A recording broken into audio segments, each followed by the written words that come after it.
Well, hi there, everybody, and good morning to meteorologist Travis Kleneski here on this Wednesday morning. All quiet for us with lots of sun, a few extra clouds to the northwest. There is a cold front in northwest Nebraska this morning. It's about right here.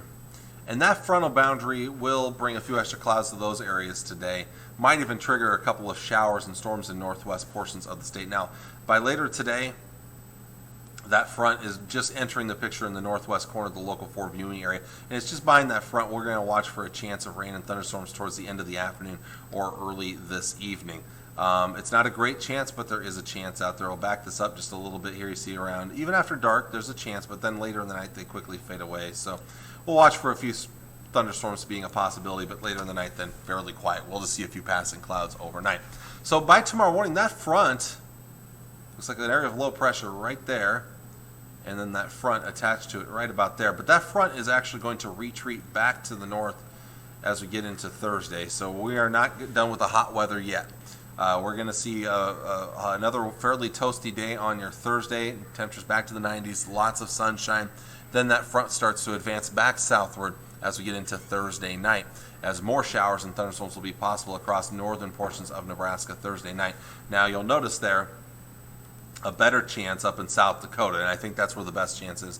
But our northern Nebraska counties do have a chance of rain and thunderstorms for Thursday night and a Friday morning, and the chances get much lower as you go farther to the south here. But by Friday morning, here's approximately where the front will be. I'm trying to draw that in here. Let me try that again. Oh. Now we'll try it. Sometimes my graphics can be kind of finicky. So here is that front right about there. So by Friday morning, that front's through a good portion of the area, and it's going to continue to slowly sag southward with time on Friday.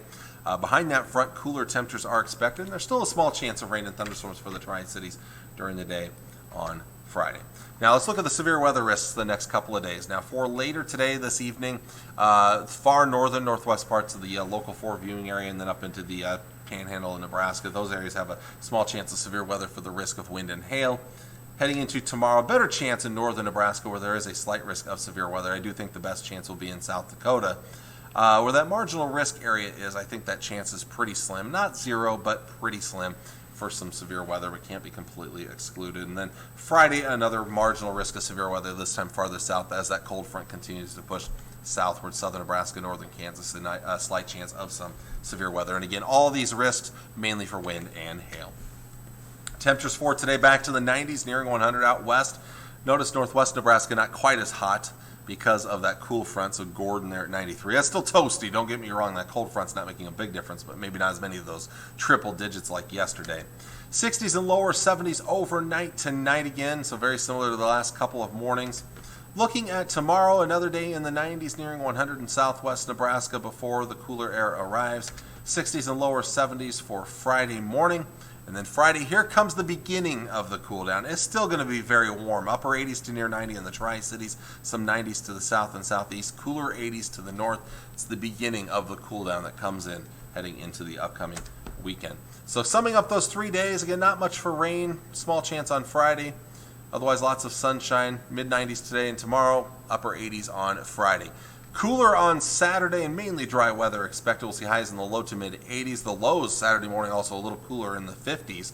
Sunday back to the mid-80s. There is a slight chance of rain and thunderstorms early on Sunday. A little bit better chance later Sunday afternoon and especially Sunday evening and Sunday night. That is our best chance in the forecast. We could see some heavy rainfall, maybe some severe weather, and most importantly, a big drop in temperatures. How about 70s for highs on Monday and Tuesday? Now, most of Monday looks dry as the rain pushes off to the east. Depending on the timing of that system right now, with it moving faster, it looks like we should dry things out during the daytime. But if it slows down, maybe have to throw in a chance of rain and thunderstorms on Monday morning. We do have another slight chance of rain and thunderstorms during the day, Tuesday, late Monday night and Tuesday there.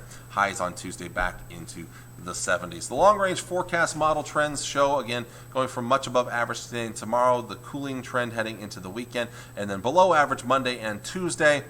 Warming up just a little bit by the middle of next week, back to the low mid 80s. Those are seasonable temperatures out there, and then lower 70s again, or upper 70s again by next Friday. So it'll be nice to get that relief as we look down the road towards next week.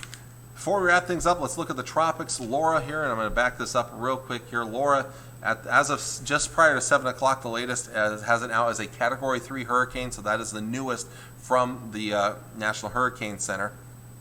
115 mile per hour winds, and the strongest winds are on the northern and western side of the eye wall, which indicates that the areas that are going to be just on the east side of the eye wall are going to have the biggest threat for damage and storm surge. So this approaches the coast later today and tonight, could strengthen to a Category 4 hurricane.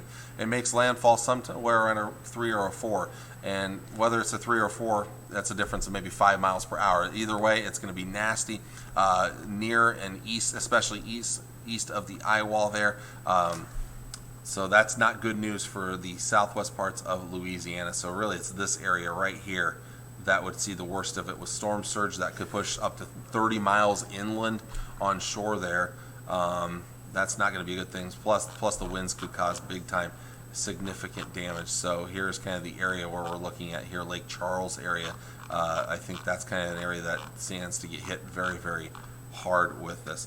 As we see this then head on to shore here through Louisiana and into Arkansas, it will eventually weaken during the day Thursday and into Friday. So you have any interest down there, hopefully they are evacuating. Of course, the interest when it comes to our neck of the woods, how does this impact us?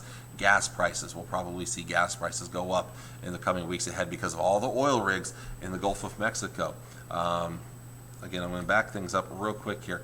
There are plenty of oil rigs scattered about the Gulf of Mexico off the coast of Texas and Louisiana, and so those have to close down because of the hurricane, and because of that could affect the supply of oil and eventually gas prices. So look for oil or gas prices to go up here over the next couple of weeks. Well, with that, I'm going to let you all go. Thank you for watching. I appreciate it. We'll talk to you all again early on Thursday morning. Take care and God bless. Bye.